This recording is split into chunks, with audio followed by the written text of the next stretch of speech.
Okay, look at these goodies I am going to be putting on this bike here. So this is my Black Mountain road bike, used every day for the commute, so apologies for it looking a bit grubby. I'm going to give it a bit of a tidy up as well when I come to it. You can see it's got a double on there at the moment, but I put that on temporarily, and that's why I don't have a front derailleur, because it was a one by. But if you've seen a previous review of when I took what bike was it now?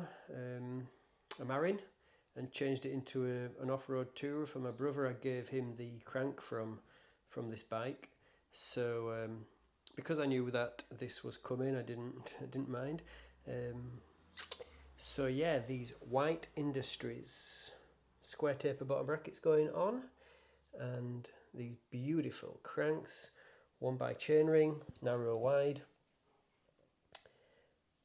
And if you are in the UK and you are wanting to get hold of some White Industries stuff, I use Mike at Black Mountain, where I got this bike from. He's in or near San Francisco. Point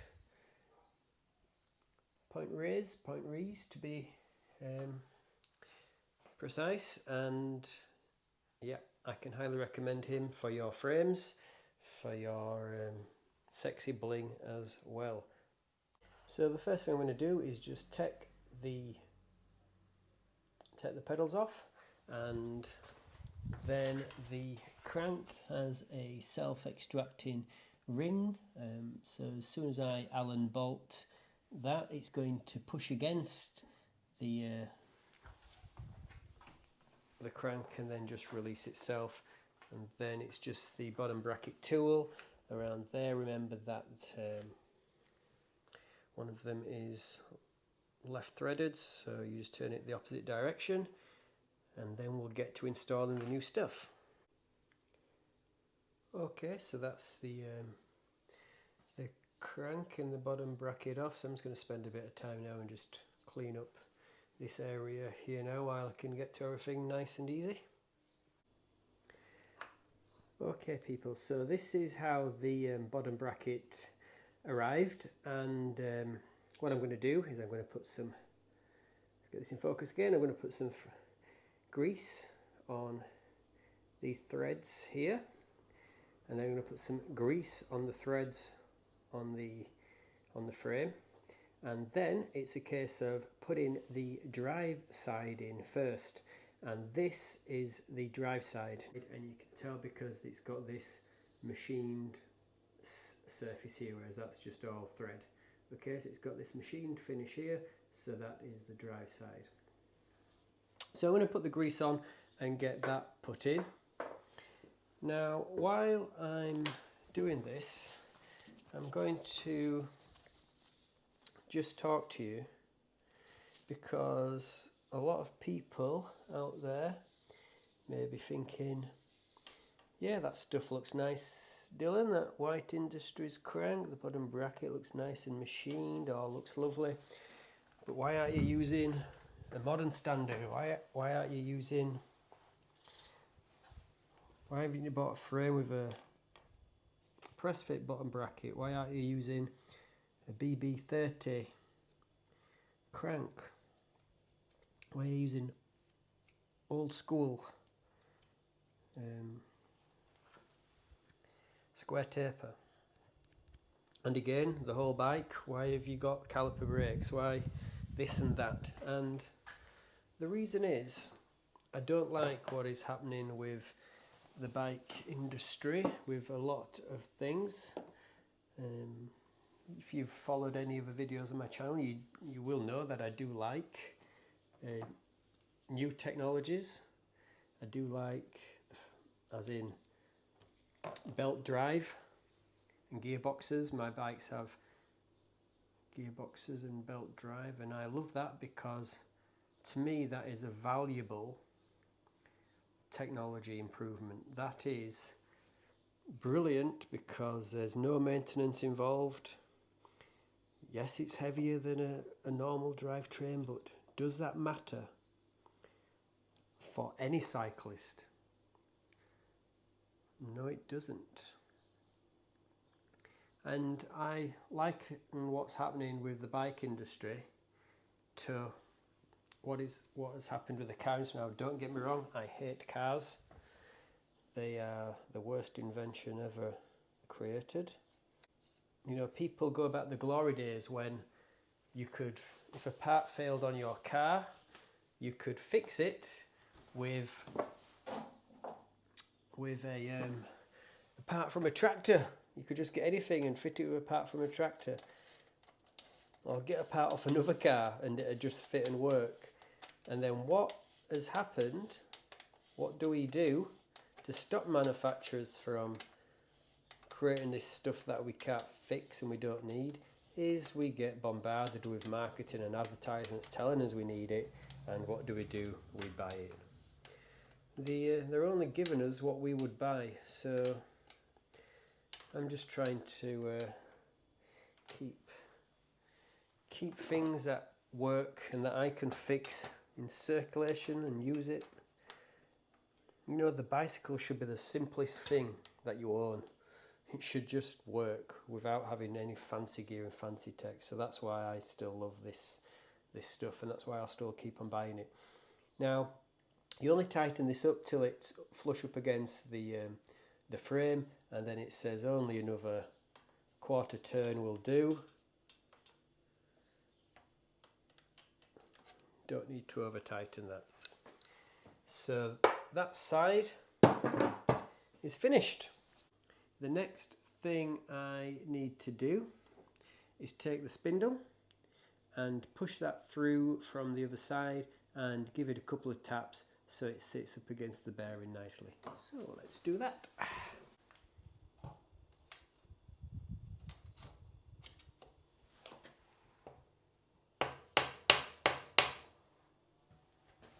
So what I'm going to do now is tighten this on the opposite side of the frame, and you stop when the bearing gets snug and then you turn it back on itself just a little bit so you haven't preloaded the bearings too much. So I'll grease this up and put this on the other side now.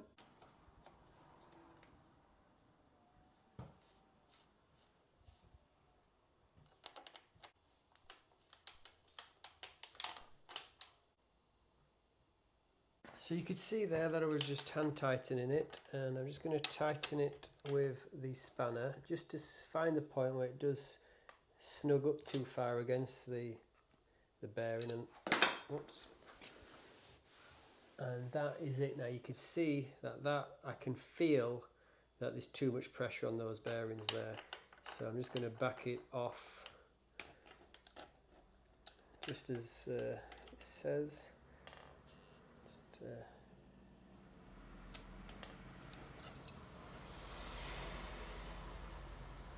And that feels nice. So now it's time to put this lock ring on. You can see that it's got two edges. It's got this beveled edge here and the flat edge there. The flat edge goes up against the bottom bracket. So what I'm going to do now is tighten this up, but I've got to make sure that when I'm tightening this up, it doesn't turn the bearing that is already in place. I'll show you what I mean. So I'm going to tighten this on here, and this is the lock ring. Now when I put this on here and tighten this up, I want this to lock this in place. So as I'm tightening this, I don't want that to move. If that moves, then it's doing exactly what I was doing before. I'm tightening that on, and it's going to put too much pressure on those bearings, and it also hasn't done the job of locking that in place. So that is what I'm going to do now.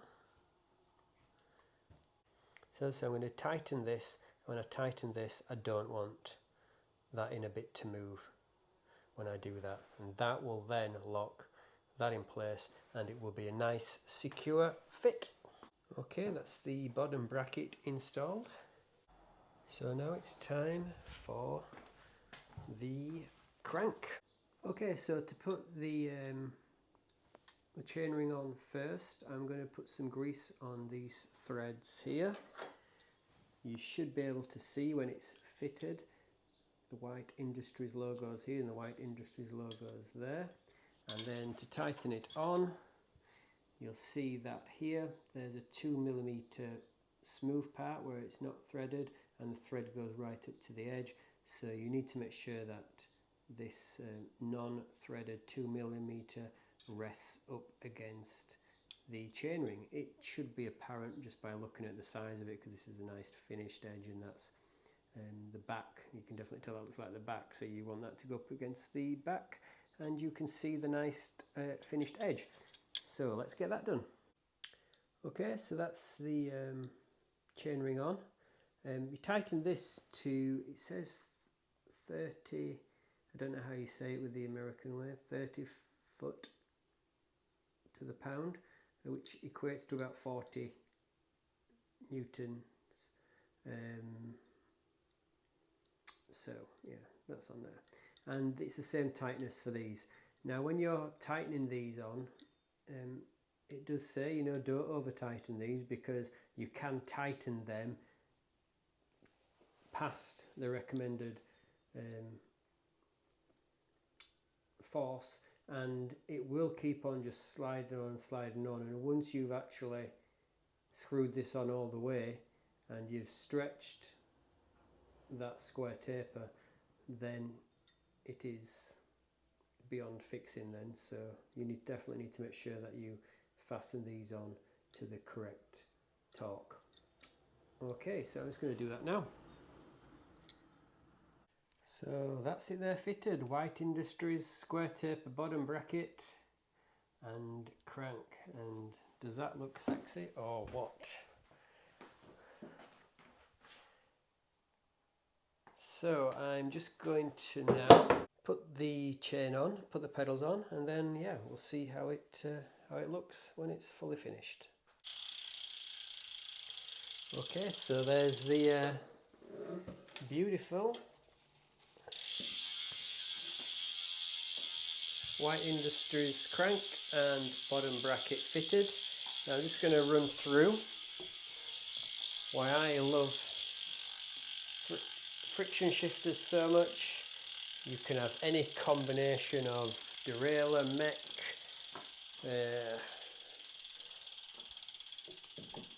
if you want to have a mountain bike derailleur on a road bike, perfect shifting every time, because all it is just the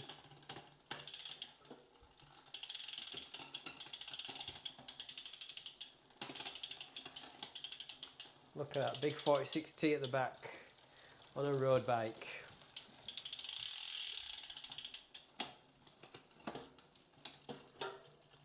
We've mated with a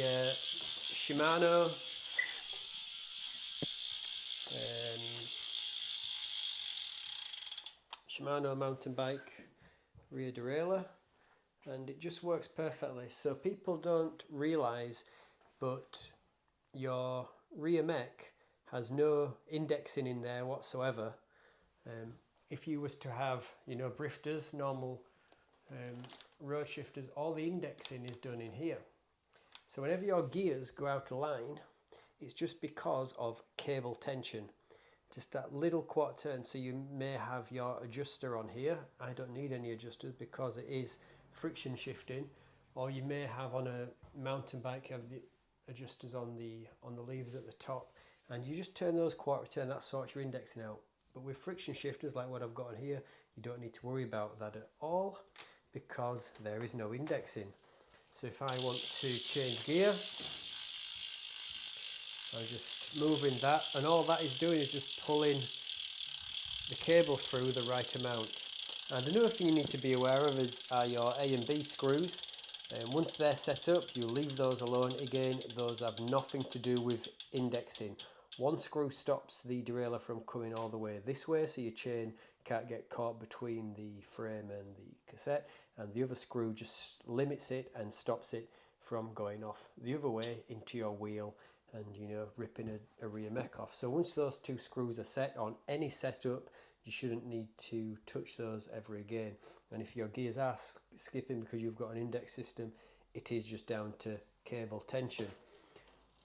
But like I say, friction shifting. I don't need to worry about anything like that. Just shifts gears perfectly every time.